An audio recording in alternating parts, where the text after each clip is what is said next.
ಪತ್ರಿಕೆಗಳನ್ನು ಯಾರಾದರೂ ಕೊಡಲು ಬಂದರೆ ಗಾಂಧೀಜಿಯವರು ಅದನ್ನ ನಿರಾಕರಿಸ್ತಾ ಇದ್ರಂತೆ, ನನಗೆ ಬೇಡ ಅಂತ ಹೇಳ್ತಿದ್ರಂತೆ. ಗಾಂಧೀಜಿಯವರ ಬರಹಗಳನ್ನೆಲ್ಲ ಒಗ್ಗೂಡಿಸಿ ಪ್ರಕಟಿಸಿದ 100 ಸಂಪುಟಗಳಲ್ಲಿ 1,70,00,000 ಪದಗಳಿವೆಯಂತೆ. ಗಾಂಧೀಜಿ ಯಾವುದನ್ನು ವ್ಯರ್ಥ ಮಾಡ್ತಾ ಇರಲಿಲ್ಲ. ತಮಗೆ ಬಂದಲ್ಲ ಕೋಟೆಯಲ್ಲಿ ಖಾಲಿ ಜಾಗ ಇದ್ರು ಸಹ ಅದರ ಮೇಲೂ ಸಹ ಬರಿತಾ ಇದ್ರಂತೆ. ಕಡು ನೀಲಿ ಬಣ್ಣದ ಶಾಹಿಯನ್ನೇ ಇವರು ಹೆಚ್ಚಾಗಿ ಬಳಸ್ತಿದ್ರು. ಯಾವ ಕಂಪನಿಯ ಪೆನ್ನು ಎಂಬುದು ಗಾಂಧೀಜಿ ಬಳಸ್ತಾ ಇದ್ರು ಎಂಬ ಸಂಗತಿ ಎಲ್ಲಿಯೂ ಸಹ ದಾಖಲಾಗಿಲ್ಲ, ಅಂದ್ರೆ ರೆಕಾರ್ಡ್ ಆಗಿಲ್ಲ.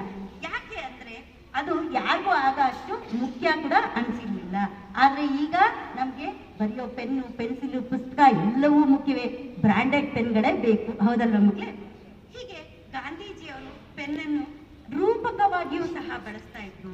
1925ರಲ್ಲಿ ದೇಶಬಂಧು CR ದಾಸ್ ನಿಧನರಾದಾಗ, ಮನಸ್ಸಿಗೆ ಗಾಯವಾದಾಗ ಪೆನ್ ಚಲನೆಯನ್ನು ಕಳೆದುಕೊಳ್ಳುತ್ತಿದೆ. ಅತ್ಯಂತ ದುಃಖದಲ್ಲಿರುವ ನನಗೆ ಯಂಗ್ ಇಂಡಿಯಾ ಪತ್ರಿಕೆಯ ಓದುಗರನ್ನು ಉದ್ದೇಶಿಸಿ ಬರೆಯಲು ಆಗುತ್ತಿಲ್ಲ ಅಂತ ಇಲ್ಲಿ ವ್ಯಕ್ತಪಡಿಸ್ತಾರೆ. ತಮ್ಮ ಭಾವನೆಯನ್ನು ಪೆನ್ನಿನ ಒಂದು ಮೂಲಕ ಇಲ್ಲಿ ವ್ಯಕ್ತಪಡಿಸ್ತಾ ಇದ್ದಾರೆ. ಸುಮಾರು ಇವರು ಬರೆದಿರ್ತಕ್ಕಂತಹ ಬರವಣಿಗೆಗಳು ದಣವರಿಯದ ಬರವಣಿಗೆ, ಅಂದ್ರೆ ಅದಕ್ಕೆ ದಣಿವು ಅಂತಕ್ಕಂತಹದ್ದೇ ಇರಲಿಲ್ಲ. ಸುಮಾರು 50 ವರ್ಷಗಳ ಕಾಲ ಸತತವಾಗಿ ವೃತ್ತಿಪರ ಪತ್ರಕರ್ತನೊಬ್ಬ ಬರೆದರೆ ಎಷ್ಟಾಗುವುದು, ಅದಕ್ಕಿಂತ ಹೆಚ್ಚನ್ನು 25 ವರ್ಷಗಳ ಅವಧಿಯಲ್ಲೇ ಗಾಂಧೀಜಿಯವರು ಬರೆದಿದ್ದಾರೆ. ಗಾಂಧೀಜಿಯವರ ಬರವಣಿಗೆಯ ಗ್ರಂಥ ಸರಣಿಯನ್ನು ಸಂಪಾದಿಸಿರುವ ಕೃಷ್ಣಸ್ವಾಮಿ ಸ್ವಾಮಿನಾಥನ್ ಹೇಳುವಂತೆ, ಗಾಂಧೀಜಿಯ ಉಡುಪಿನಂತೆ ಅವರ ಬರಹ ಕೂಡ ಸರಳ ಹಾಗೂ ನಿರಾಡಂಬರ. ಯಾವುದೇ ಆಡಂಬರತೆ ಇರಲಿಲ್ಲ ಅವರ ಬರವಣಿಗೆಯಲ್ಲಿ. ಅವರು ವಿಶೇಷಣಗಳನ್ನ ಬಳಸ್ತಾ ಇರಲಿಲ್ಲ.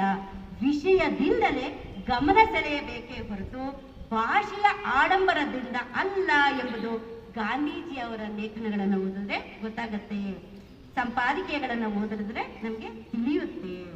ಹೀಗೆ ಗಾಂಧೀಜಿ ತಮ್ಮ 4 ದಶಕಗಳ ಪತ್ರಕರ್ತನ ಬದುಕಿನಲ್ಲಿ Indian opinion, Young Indian, Harijan ಸೇವೆ, ಹರಿಜನ್ ಬಂಧು ಹಾಗೂ ನವಜೀವನ್ ಎಂಬ 6 ಪತ್ರಿಕೆಗಳನ್ನ ನಡೆಸಿದ್ರು. ಪತ್ರಿಕೋದ್ಯಮವೆಂದರೆ ಸತ್ಯ ನ್ಯಾಯವನ್ನು ಅರಸುವ ಮಾಧ್ಯಮ ಅಂತ ಅವರು ಭಾವಿಸಿದ್ರು.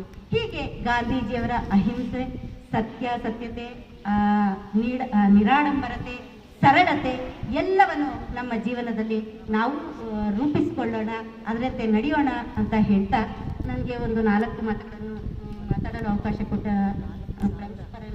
ನಮಸ್ಕಾರಗಳನ್ನು ತಿಳಿಸುತ್ತಾ ಈ 1-2 ಮಾತುಗಳನ್ನು ಮುಗಿಸುತ್ತಿದ್ದೇನೆ. ಸತ್ಯಮೇವ ಜಯತೆ.